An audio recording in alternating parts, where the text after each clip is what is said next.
Oh. Well, the day has come. We all knew it would happen sooner rather than later. And today we are mourning a big, big, big loss on RuPaul's Drag Race Season 17. Mm-hmm. Yes.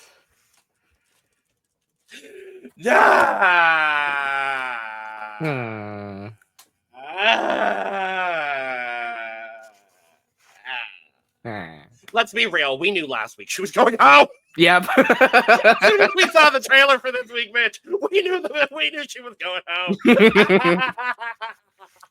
Not too much. Not too much, but hey, for y'all that say I'm biased towards Corey, and yes, I am. I sure am. There will be no biases in these episodes. We're talking about this episode, so do not worry in the slightest. Mm-hmm. I will not be saying that Corey had a look that deserved anything other than bottom 2 in elimination. Just right off the bat. Don't worry. Yes. There's no bias here today on this occasion. Anyway. Hello, and welcome to The Cup, the Currently Unnamed Podcast, where we put the real and the tea in reality, and you can always come to us first to quench your thirst. I'm Logan Brandon, say something gay. I currently have a trio of drinks because it's one of those ADHD days for me, which is pretty standard anymore. But I've got water, of course, as per usual. I've got some dragon fruit lemonade, of course, in my Corey King tumbler. I would shake that ice, but I ran out of ice. So there were like 3 cubes in here that already melted. No. It's fine. And then I'm also drinking some coffee. Because coffee and dragon fruit lemonade should not go together. But like our lovebirds in this episode of RuPaul's Drag Race, they somehow kind of coexisted together decently. Yeah, I was gonna say it was like coffee and citrus. It's not a horrible combination. It could be better. But I am also, of course, repping my Corey King tumbler, my Corey King shirt. Of course. I had to round out the merch as well. I've got my Le Grand Dame fan today, and I'm wearing it backwards, but I am wearing my Perla hat because it took an exorbitant amount of time to get here from Canada, so I'm going to wear it any opportunity that I can. And since we're going along with celebrities, I also have my Betsey Johnson pillow. Because yes, I have Betsey Johnson sheets and pillowcases. If that tells you anything about the highs and the lows I went through in this episode. That's lovely. And we also have... Oh, I was going to say my intro was over, but no, we also do have cup mugs. Woo! Bam. Ooh, and we've got the OGs, but we do have the new and improved Cup Mug 2.0 over on our merch site, so go check that out. That link is in the description below, lanagcreations.etsy.com. We do ship domestically within North America and internationally, so there are no excuses. We've got mugs, we've got bottles, we've got socks, we've got a whole bunch of fun, lovely things, and channel-specific cup mugs for our other channels are coming very soon as well. So shout out to Lana for all that fabulous work she's doing over there. Okay, now my intro is over. Yes. Purr with the different logos for the... Purr. Yeah. Love that. And I am Brandon, your professional fangirl of Monster Dragon video games. As you can tell, I am matching with the Corey King merch because... Okay, so when this was on sale, when it first came out, I was like, I had to get it. So I was like, you know what? That's when I got it too. So I was like, okay, let's do it. And we're officially matching. Because is this the first time we're matching other than the Saphira fan? I think so. And the Saphira fan isn't even technically mine. It's my roommate's. Mm-hmm. So, yes. And I think it's the first time, other than fans... because David and I have the same Manila fan. Mm-hmm. This is the first time anyone's matching on the pod, period. So good for us. Yes. And then in addition, as you saw in the intro, I have my Plastique fan because... That's such a... I almost said the word. Fierce fan. That's such a fierce fan. Yeah. Always have to get this one out. Today, a little something different. I'm drinking my Island Green smoothie that I got from Tropical Smoothie Cafe. Ooh, fun. That one has pineapple in it, doesn't it? That's why I've never had it. Gotcha. Allergic. Like, yep, I am 100% allergic to that. So, not going to have that. But, yes, we are here. We are over halfway through RuPaul's Drag Race Season 17, Brandon. And it feels like it just started. I know. But it is episode 9. Very, very excited to talk about this episode. Like I said, I went through some high highs and some low lows and everything in between personally. Because I love Betsey Johnson and we'll talk about her. But yeah, this was certainly an interesting episode of television. I'll say that. But we've got a lot to talk about, so we're going to go ahead and dive right into that. Before we do, make sure to subscribe if you've not already, because we're here almost all the time giving you almost all things drag race, other drag shows, of which several are being talked about currently. We've got Drag House Rules over on Out TV. Lana and David are holding it down over there talking about that. And we've got La Mas Draga refilled as well. So La Mas Draga fans, rejoice. We are back. We are covering La Mas Draga from the beginning. We've got David, Eduardo, and River over there talking about La Mas Draga season 1 currently with early access on Patreon. So if you want early access 2 days early every week to our rewatch and reaction to La Mas Draga, make sure to check that out. Patreon link is down in the description below.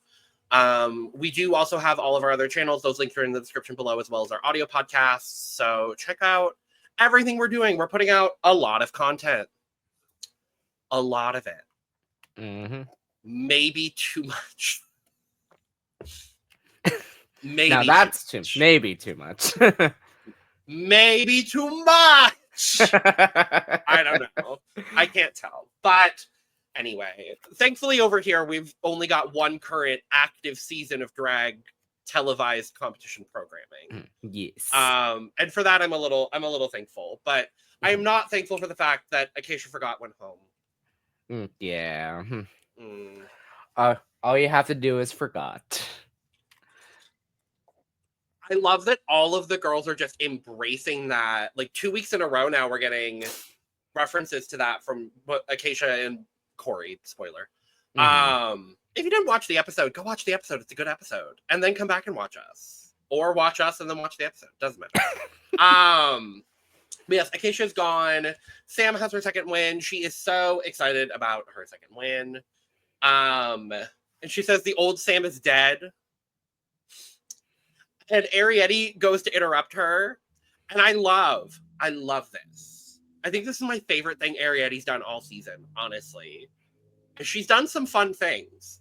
But Arietti goes to like interrupt her. And Sam is going to like try to start a moment. Being like, what'd you say? What'd you say, girl? And Arietti's like, no, this is exactly what I said. I said, interrupt her. And she'll sit down. That's what I said. And I'm like, I kind of am absolutely living for Arietti just completely shutting her down. Yep. Like there's something so fierce about her just going, no. No, I'm not going to let you have this one. Now, the preview from last week made it seem like they were about to go at it. Right. But I knew that was not going to happen. I mean, these girls have been giving some like pseudo fight things. They've been giving some, as we saw. Well, you didn't see an Untucked. Spoiler. Sorry. I'm going to call you out. But we got a fun fake fight in Untucked this week. Just spur of the moment out of nowhere. I'm gonna tell you about it later. It's so fun. But like they're giving a lot of good material for teaser trailers. Again, like these girls talked about preseason, this season is very meta. These girls know that not only are they on Drag Race, but they're on TV. And they're doing a lot of fun things to produce themselves. And I'm really into it.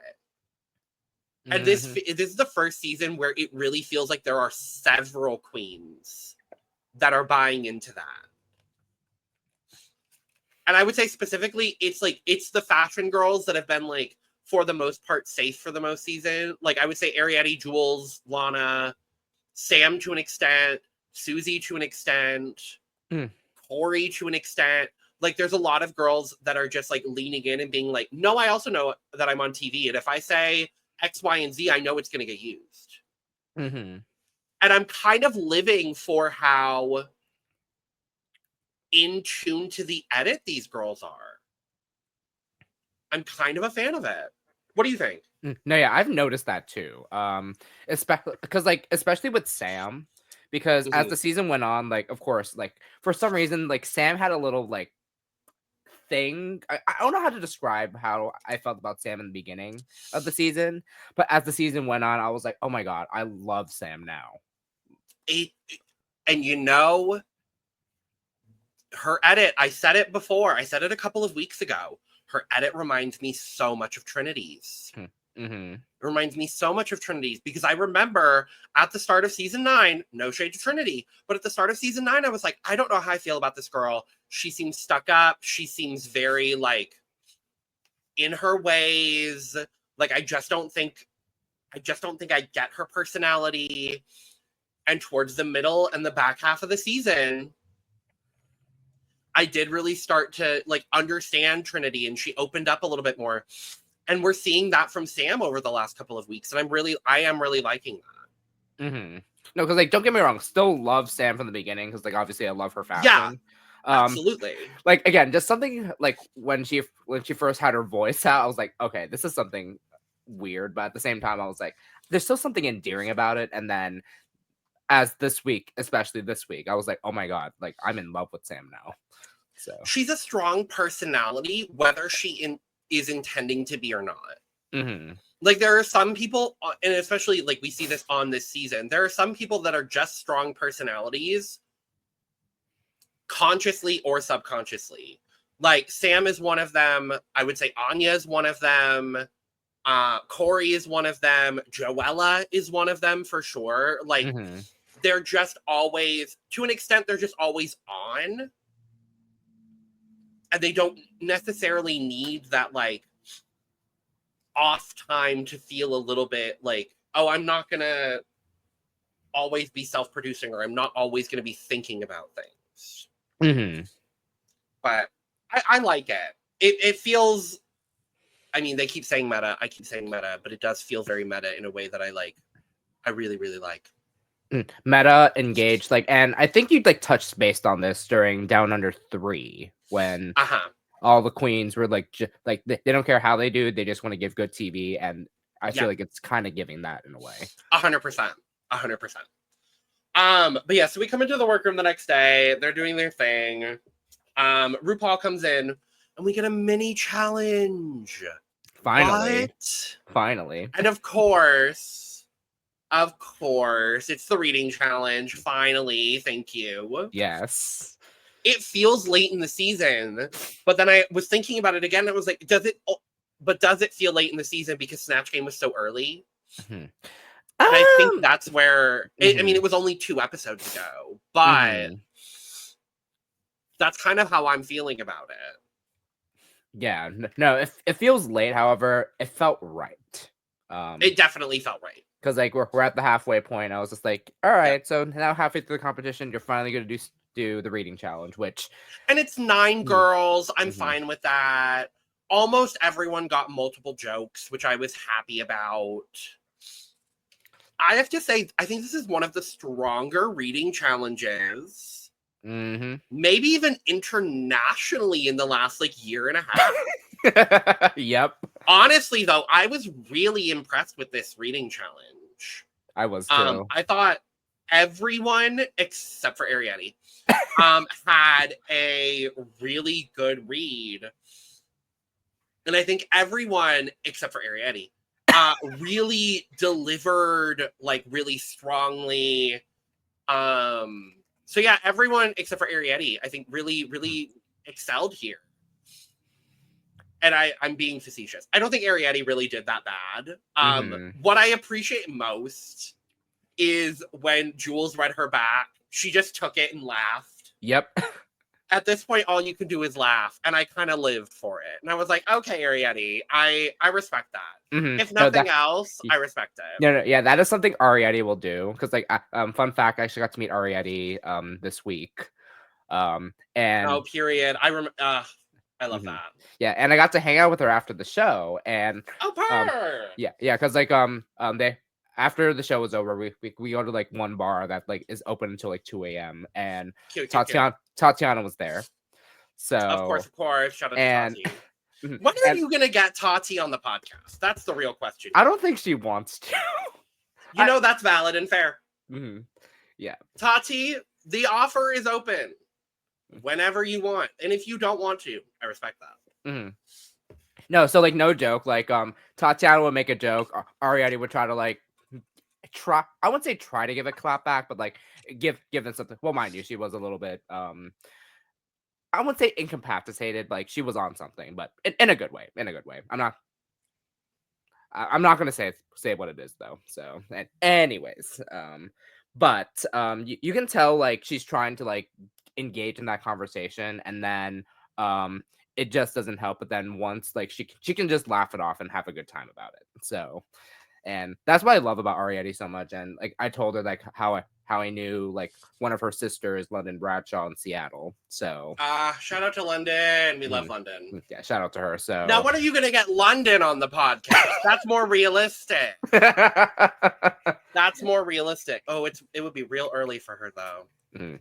Yeah, but listen, anyway. So and I can tell like when Ariadne's being like for real, like for her. Yeah. Because like again, like a lot has happened like in those last hours because like she had a long week. Like she was in Richmond, DC, Boston, and Chicago for Roscoe's. So like she had a long week. Good God. Lord. Well, so I can understand why she was like on. Yeah. Totally. Okay, this was a good reading challenge. Brandon, what were your favorite reads? Lexi loved to Corey King. When Marsha P. Johnson threw you, how did it feel? How bad did it hurt? Oh my God. I hated it, but like all of the best reads were towards Corey. Yep. I feel like half the reads were toward Corey. I feel like okay. I mean, I wonder why. Let's show all the reads for the girl that's going home. Like, yeah, it makes sense. Anya going, Corey, it's not cheating to look at the mirror before you go out on the runway. That was my favorite read. I audibly gasped in my bed. I was like, oh my God, like truly just like, oh Jesus. And it was the first one. The first one. I'm like, what the fuck do you mean? Huh? What do you mean? And then Jules, Corey now has to identify as they, them, not because they're non-binary, but because they literally look like a group of people. That is one of the best reads I've ever heard. Like, what? And then Susie coming in with the 1-2 punch of Anya looks like how Rosa Parks felt about Lana's Snatch game. Yep. And then Lana, all you can do is disappoint the judges on the runway. Oh my God. And then Susie's read to Lexi is like, I've never seen someone work so hard as Lexi's liver. Oh my God. Ooh, like this was, and then of course when Corey and Lydia read each other. I live. No, yeah, these were. These were. It was good. It was good. Oh, and Lydia's read to Corey. You may be my top, but the judges will always give you the bottom. Yep. Oh my God. Everyone but Ariadne was good. But we got a winner, and our winner is Miss Suzanne Elizabeth Toot. I thought it should have been either Jules or Lexi, if I'll be honest. I mean, Susie really had the good 1-2 punch to Anya and Lana, though. Jules and Anya had my favorite reads, though, so I maybe would have gone with one of them. I'm not mad at Susie getting it. I don't have her on my draft, though, so that would have been, convenient. Yeah. Had I had her. I only have one person left, so I will be thrilled if I can hold on to the position I'm in the draft currently. And I'm sitting pretty without no one.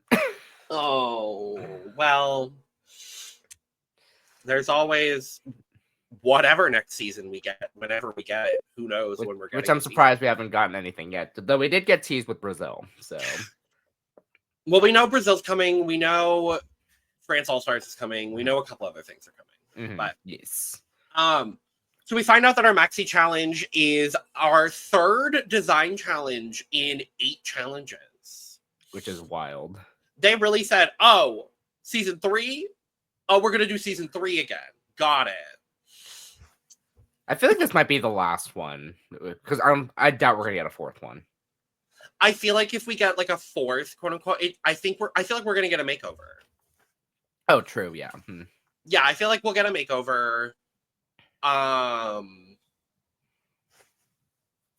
Maybe. I don't know. Maybe. We'll see. I actually don't know whether we're getting a makeover. But we're doing our 3rd design challenge, but this time it is a design challenge inspired by the one and only Betsey Johnson. Yay. Queen. I love her.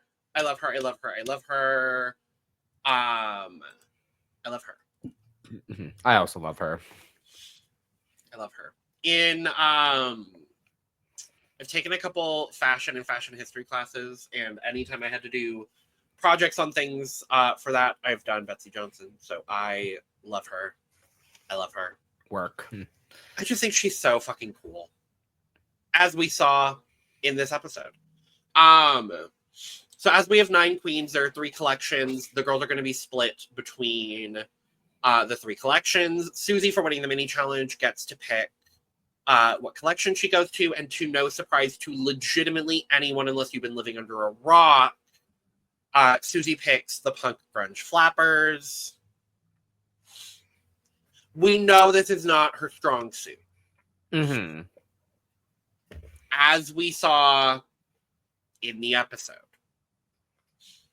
Go on, girl, whatever. Yeah. Stick to what you know. Sure. Mm-hmm. Sure. But then she gets to create a cute little safety chain, basically. And decide the order of who's going to pick next. She picks Butthole. Butthole also goes punk grunge flapper.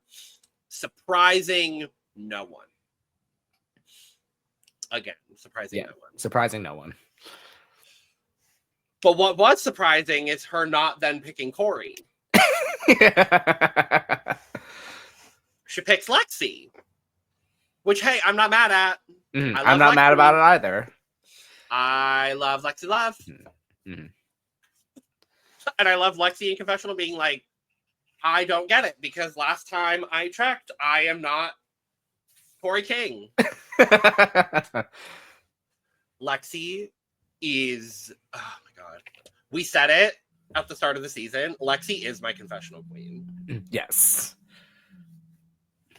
There's a couple of them on this season, but I mean, the beginning of the season, we had Joella as the confessional queen. Very that. We had Hormona. Mm-hmm. Hormona was the confessional queen for a little bit. And now it's Lexi and Jules, I would say. Yeah, it's Lexi and Jules Marie. So, and then Lydia did say in the confessional saying that Lexi's the one that's been grounding me this entire competition, which I'm like, oh, that is wonderful. I mean, I love that. I definitely love that, but I'm also like,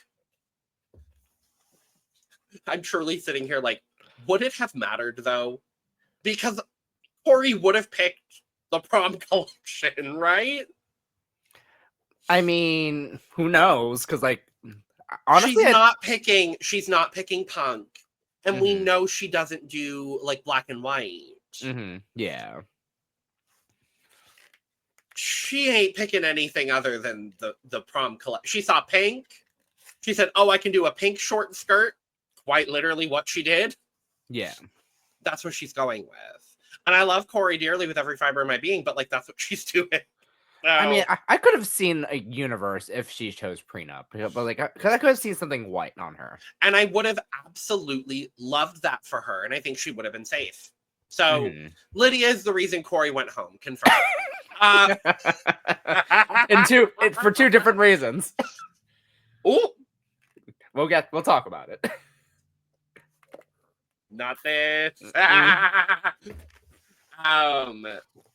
But yes, so she picks Lexi. Lexi picks prenup. Lexi picks Sam. Sam also picks prenup. Sam picks Jules, and Jules rounds out the punk grunge flappers. Jules did this challenge correctly. Yes. Perfectly. I think Jules and Lexi were the two that did this challenge perfectly, and we'll talk about it. Jules picks Lana, which I loved this because it came down to Lana, Anya, Corey, and Arietti. I love Jules going, Arietti has a design challenge win. Lana hasn't. I'm going to let Lana pick. I love that. And Arietti still got what she wanted. So, like, who cares? Right? Yeah. So Lana picks the prom collection. Lana then picks Arietti. Arietti rounds out prenup. And all the black queens end up somehow going to prom. How did that happen? I have no idea. And then RuPaul says, I wonder what high school you were going to. Martin Luther King? And Jules going, not Rosa Parks. Okay, I'm going to say something. I'm going to say something. I love a lot of these queens. I think I'm going to change my winner pick. Oh. I think I'm going to change my winner pick. I'm thinking I might change my winner pick to Jules Sparkles. I might be too, if I'll be honest. Here's the thing. She's just so quick on her feet all the time. Like, I don't think we've seen a queen this quick on her feet with reactions anytime since Jinx and Bianca. Honestly, like, her comedic timing is just impeccable. It's so interesting, and she's so young to have that. I know. It's remarkably impressive. As someone that would like to consider themselves funny, like, I wished I had that, because it's remarkable to see just that natural ability. So yeah, I love Jules. I have since the start of the season, and I think at this point, I think she could take it all the way. I mean, from the get-go, from when she entered, when she's just like the self-dings, like, of course. Right.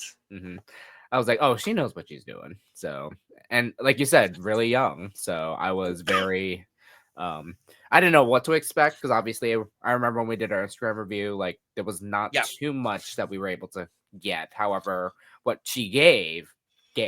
So 100%. So we end up with our punk grunge flapper group being Susie, Butthole, and Jules. Prenup is Lexi, Sam, and Arietti, and prom is Lana, Anya, and Corey. Brandon, which one would you have picked? I would have picked prenup. Her, okay.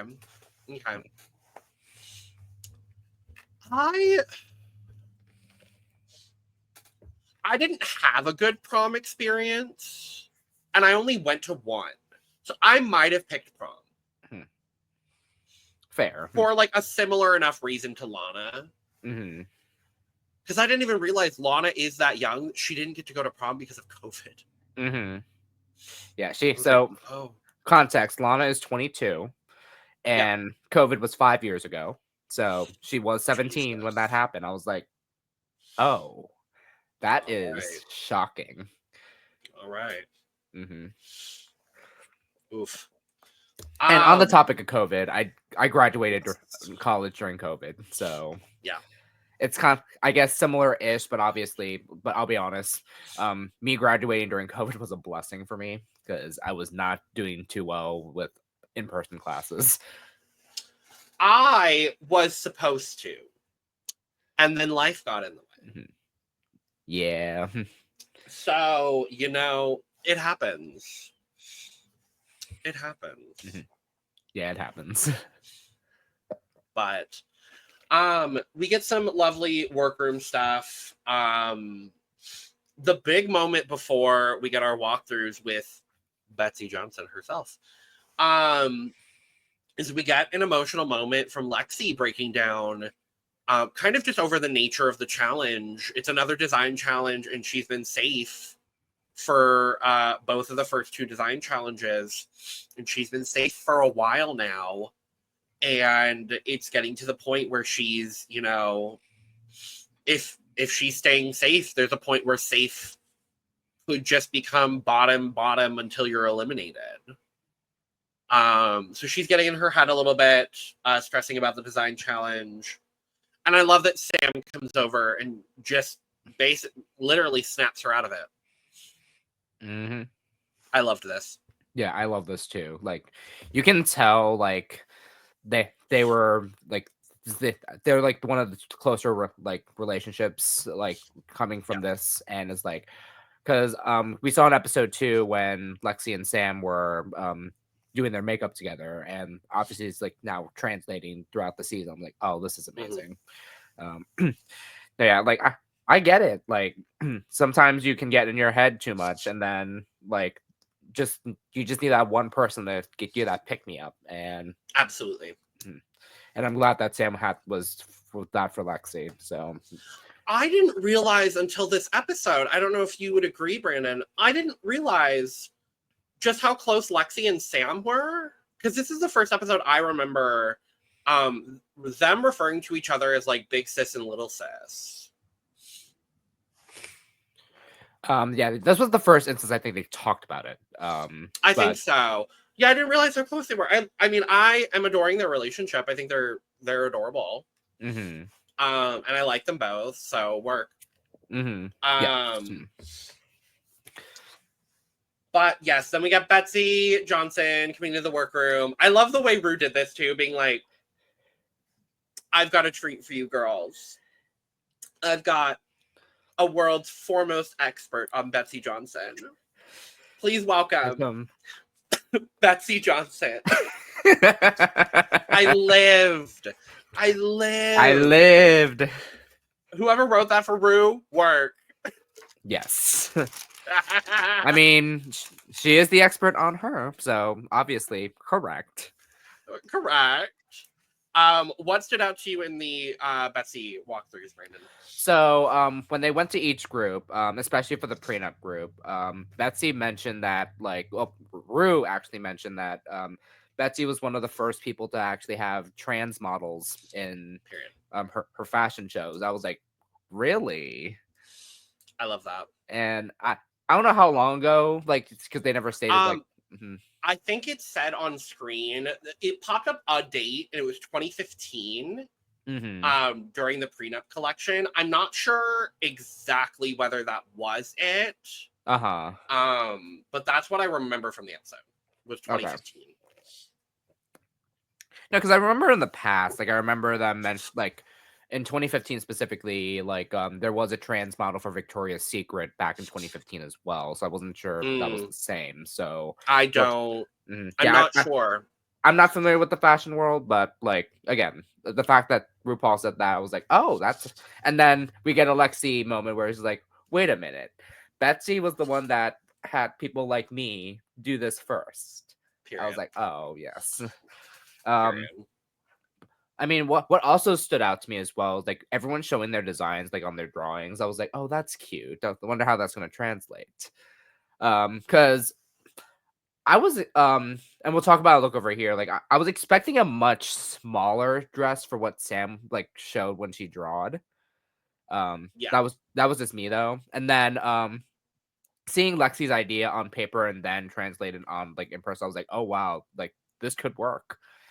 And then who else was in the prenup? Oh, Arietti. And seeing Arietti's design, because like I remember when they were like picking their fabrics, everyone's like, "Where's the stretch fabric? Where's the stretch fabric?" Literally, like, baby, I need the stretch. Give it to me. Thank you very much. Thanks. Thank you. Thank you. Yeah, we get kind of a one of the bigger storylines of the episode. Corey's making a Scoochie Woochie dress. And Rue's like, well, do you want to be critiqued by the judges for that? And she's like, maybe I don't. She's like, okay, I'm going to change my dress. And I was like, good, great. Let's see how this goes, Corey. But what I also loved about this moment was when Corey made the drawing. Rue was like, "Oh my god, how did you do that?" And then of course Corey brings up her animation background. I was like, "Yes, come on, storyline for Corey right before she goes home. We love to see it." Yep. And then, of course, and this was the moment where Lana brought up the fact that she was able to go to her prom, which again, like the fact that that was 5 years ago was like, because I didn't think Lana being that young, and then I was like, oh wait, she's a child. Yep, I was like, this tracks. Yep, she is a child. Yeah, amongst some of the other things we got in the workroom, we get Corey talking about how she's changing her concept. She said she's going to trust the Ice Cube gods. The Ice Cube gods led her astray, but it's fine. Because then she comes into the workroom on Elimination Day and says that she cut up the dress. And that was the moment I knew that she was going home. Yeah. So that was fun. Yeah. Rewind a little bit. I want to talk about how Lydia has her thinking process of her sewing.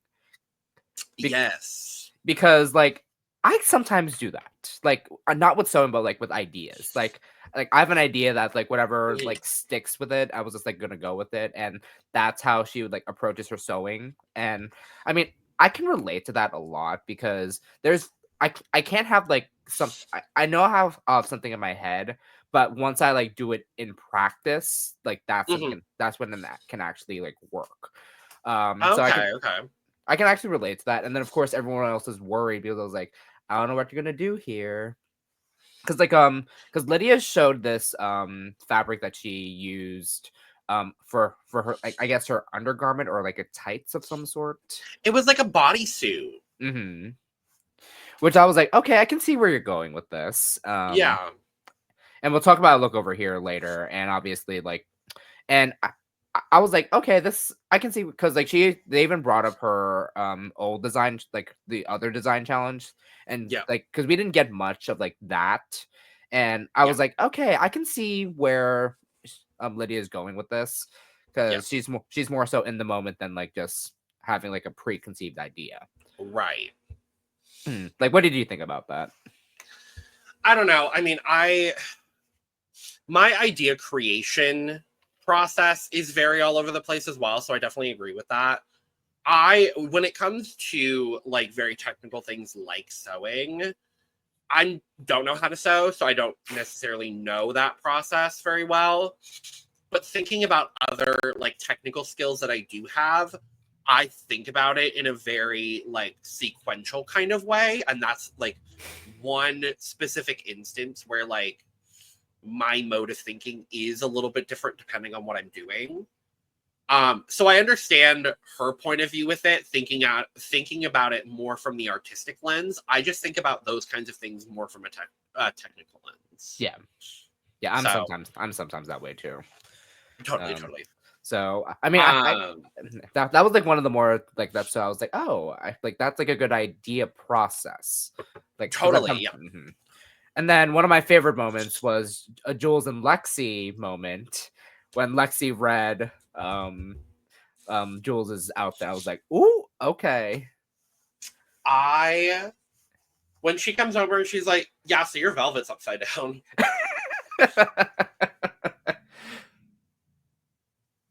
And I was like, oh, fuck. Mm-hmm. And the way that it's made into this, like, oh my God, Jules could be in the bottom moment and then never brought up again in the episode. Yeah. I'm like, is the resolution just supposed to be, oh, that she won the challenge? Okay. Sure, whatever. Mm-hmm. Cool. All right. But I love that I love this moment with Jules where she's like, okay, I've got my base dress. I just need to figure out what furs I'm going to add. I have this fur, and I have this fur, and I have this fur. And she's getting the opinions of everyone around her, and she just goes, okay, well, I think I've come to a decision about what I should be doing with this decision. And the decision is I'm using all the furs. She is so funny. She's so funny. I think without even trying to be funny. Mm-hmm. I love Jules. That moment killed me. I was just like, what do you mean? Like all of this drama. The superfluous drama. I live.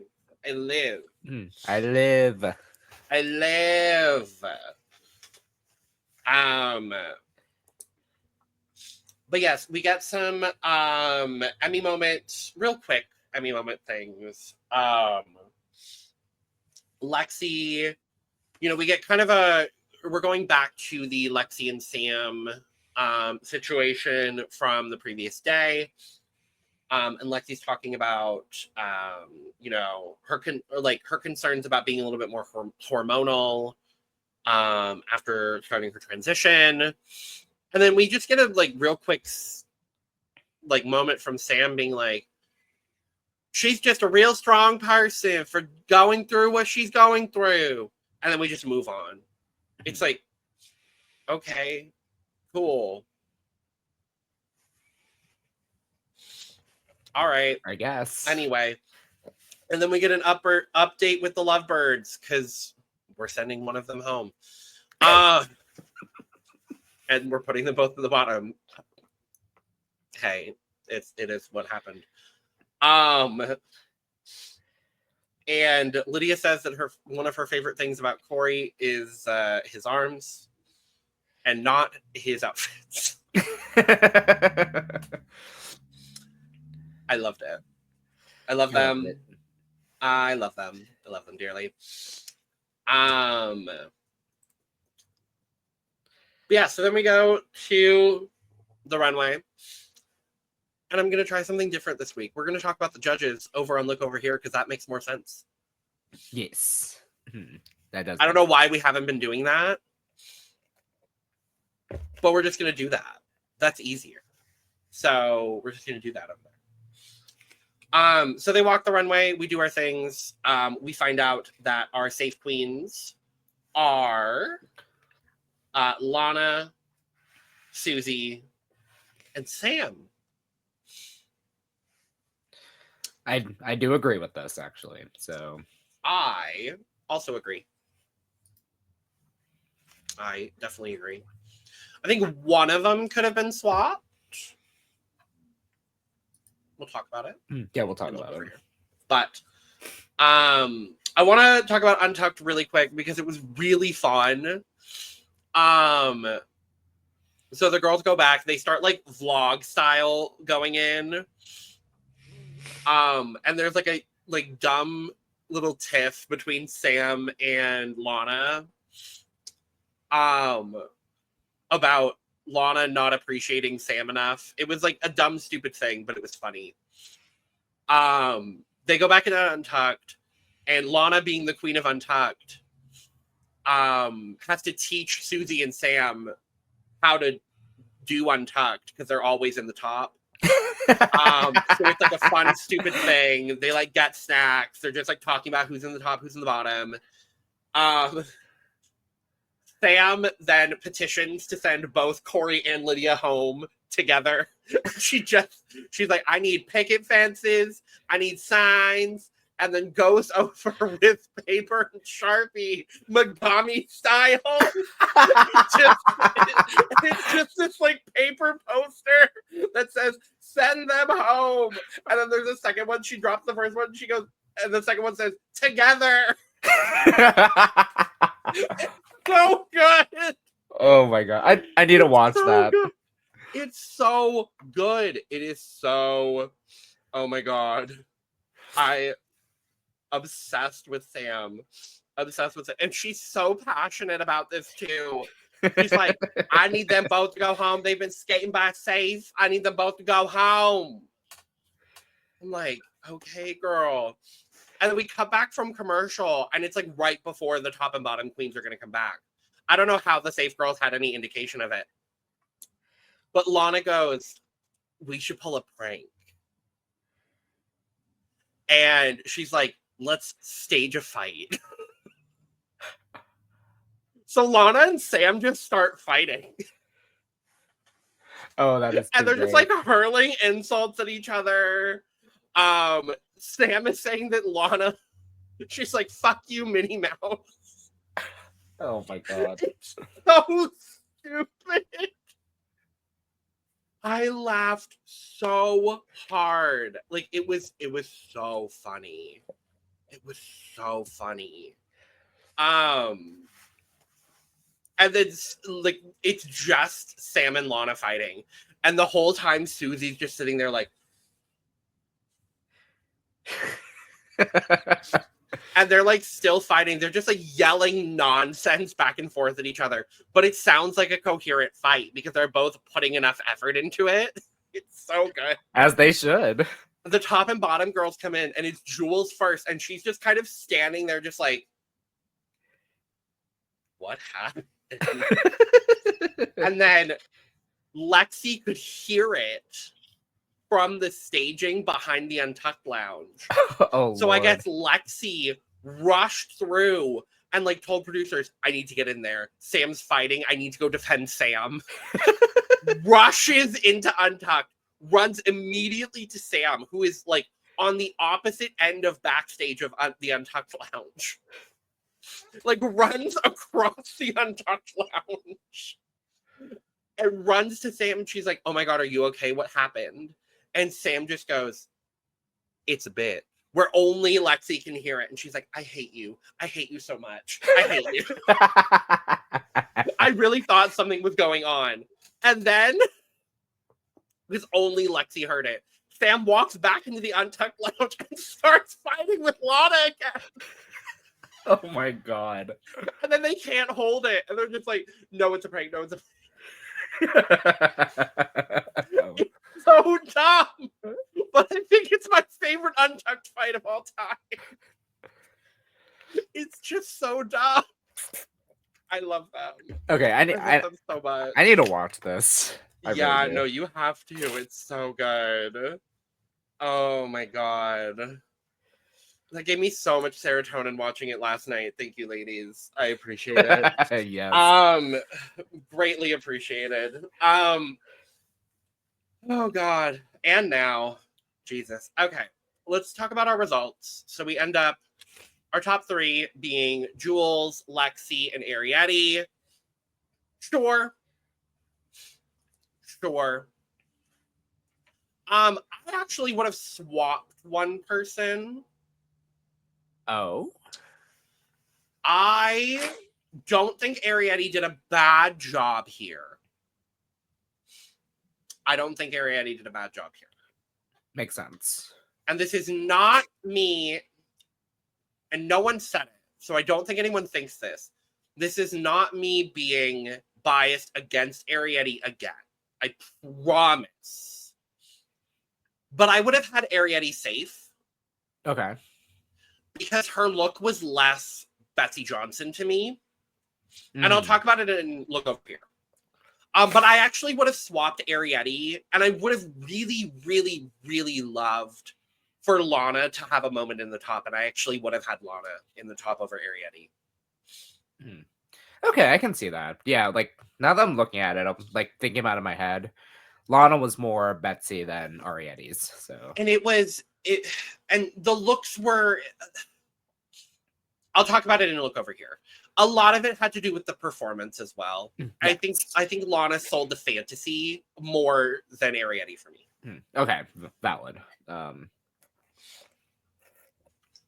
No, I initially I did agree with these three being the top three. So fair, no, and it's completely fair. And I think maybe I've come around, and I do like Lana. I always have. Maybe now I'm like, okay, now I want Lana to be in the top. I wanted Lana to have success in a look based challenge. Whatever. Yeah. But we got our winner. I didn't know who it was going to be. But it's Jules! Yes! I'm so happy for her. Her first win? Finally! Finally. And I love that this is the actual case of Drag Race. Because this means that the tea for the season was wrong. Oh. I don't remember who it said won the challenge. But the original tea was that Jules didn't get a challenge win until the last episode before the finale. Interesting. Okay. So that is not the case. And Jules has a win. Yes. I'm happy about this. I'm very happy about this. Thrilled. That I was a little upset about because like I really wanted Lexi to win this. I was so back and forth between Jules and Lexi. Mm-hmm. Ultimately, I was like, maybe I want Jules to win it just a little bit more, simply just because she doesn't have a win and she's been in the top so many times in a row. Yes. But I would have been just as happy if Lexi had won. No, yeah, same. No, but like I'm so happy about Jules winning. Like don't get that twisted because first win. But like, and we'll talk about a look over here. But like something about Lexi's look like did something to me. I was just like, ooh. Oh, her. Okay. So I was like, okay, but yes. Per. So we get our bottom three as well. Corey, Lydia, and Anya. There was nobody else that should have been at the bottom three. Mm-hmm. Not even close. Yeah, not even close. For me. Yeah, same. For me, not even close. Now, the bottom two, though, of course, ends up being the couple. Yep. Do you agree? So I've been back and forth about this one. Corey was obvious. Yeah, Corey was going to be in the bottom regardless. Mm-hmm. But between Lydia and Anya, like to me, like I thought Lydia had the better outfit, in my opinion. Okay. However, the execution was just wasn't there. Whereas with Anya, there were a couple things, and we'll talk about it and look over here, but like there was some things that I could have justified on Anya for being the bottom over Lydia. I think it was really close. I definitely agree. I think it could have been either of them. But I think for storyline purposes, it just makes more sense for Lydia to send Corey home. Yeah.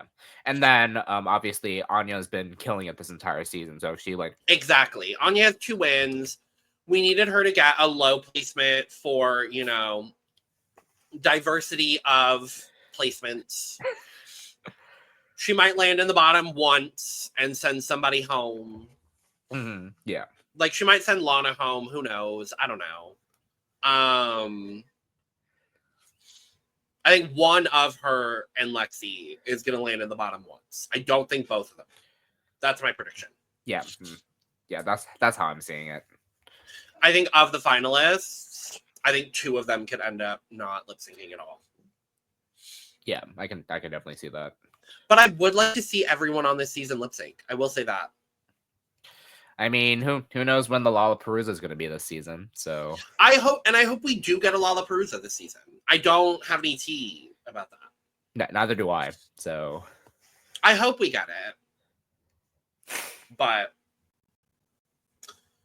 we do ultimately get our couple, Corey and Lydia, in the bottom. Yeah. It was going to happen, right? It was going to happen. Yeah. Whatever. And they are lip syncing to Kiss Me Deadly by Lita Ford. Great song. Great song. Great song. Come on, female rock. Come on now. We need more of this, Drag Race. I love this. And this felt very equally in both of their wheelhouses somehow. Yes. I did. Yeah, I did see that. I thought this was a great lip sync. I agree. Like, this was one of the better lip syncs of this season. Top now 3 for sure. I didn't know this song. I didn't know this song either. How old is this song? 88. Okay, so okay, yeah. So 80s female rock work. I love that. Makes sense. Yeah, I didn't know this song either, but I'm kind of obsessed with it now. Yeah, I thought they both did. They took two completely different routes, to nobody's surprise at all. They both worked. I really didn't know who was going to win this lip sync. Yeah. Like, as the lip sync went on, I was just like, okay, I see the different approaches. Yeah. And I'll be honest, I think what took the edge for me, because I could not keep my eyes off of Lydia for some reason. Okay. So, I mean, I was able to go back to like see like some of Corey's stuff, but to me, I think Lydia was the focal point of how they edited it. Like, for me at least. I mean, Corey still did great. Like, I'm not like discounting that. I was just like, I'm like, I can see where this is going. But the goop in the very end. I mean, you give the showmance of the season a song called Kiss Me Deadly, and you know they are both here to make good TV in front of Betsey Johnson on Beyonce's TV. Oh, of course they're gonna kiss at the end. Yes. I loved it. Now, the goop wasn't the kiss. The goop was how the judges reacted. Oh, I live. Because, like, you can see Carson's face. I was like... Because I don't think... They had no clue. Uh-huh. They had no clue at all. And yeah, this was... Betsey Johnson was getting her best life. Yes. Everyone in the background was getting their best life.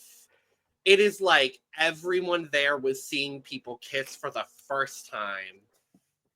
Like, it was so good. I love these girls for this. Yes. And if for nothing else, they're both going to be remembered for that. So, period. It's interesting because it's difficult. It's really difficult. I think they both did a really good job. I think for me, the person who I believed more in the lip sync, it very well might be my bias, but I think it might have been Corey. Understand. But I mean, if we're going off of track record, then obviously Lydia, based on track record, should have stayed. And Corey had the worst outfit. So Corey would have had to absolutely demolish Lydia in this lip sync in order to stay. And I don't think she did that. Yeah, no. So, unfortunately, Tori's gone. No.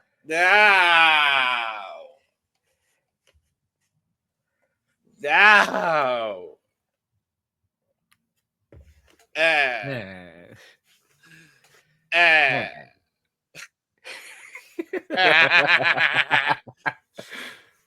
I just appreciate a queen that is just dumb and knows that she's a clown and can just have fun. And I don't think we get enough of that on Drag Race anymore. So I just appreciate Corey a lot. That's what I've resonated her from the Meet the Queens. So from the moment Corey introduced herself as Monet Exchange and welcome to the pit stop, I was like, sold. I was sold immediately. And and again, throughout the season, you can tell like she was giving the good TV and also like she was just giving her. Like, and hey, she made it 9 episodes. That's nothing to scoff at. 9 episodes and she got 9th. Yep. That's wild. Yeah, that is wild. That's wild. Oof. Okay, well. Love you, Corey. Love you, Corey. And remarkably, despite us loving Corey so much, neither of us drafted her. So, but we Ben knew Brandon's been out of the draft for a minute. So yeah. Currently we are still all in the draft. So that is a positive fact. Yes. David is currently still sitting in 7th with 47 points. Sugar is in 6th place with 53 points. I am holding on in 5th place with 55.5 points. Lana is in 4th with 66. River in 3rd with 68. Morgan in 2nd with 80. And Brooke is still leading the draft with 90 points. Wow. Okay. Work. Yes. Work. And next week, it is the Villains Roast with Candy Muse.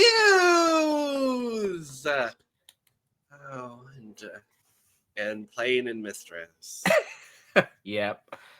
I cannot fucking believe that they eliminated Corey right before Plane. I know. I'm so mad. And I cannot wait. I cannot wait for Plane to shade the fuck out of Corey next week. I cannot wait. Because you know, there's gotta be a moment where she's like, where's my sister? She just went home? Damn it. I mean, could you imagine a scenario that Lydia got the boot instead of Corey, and then Corey finds this out, and then no, because Corey would have won the roast. They didn't want Corey to go any further on the season. Exactly.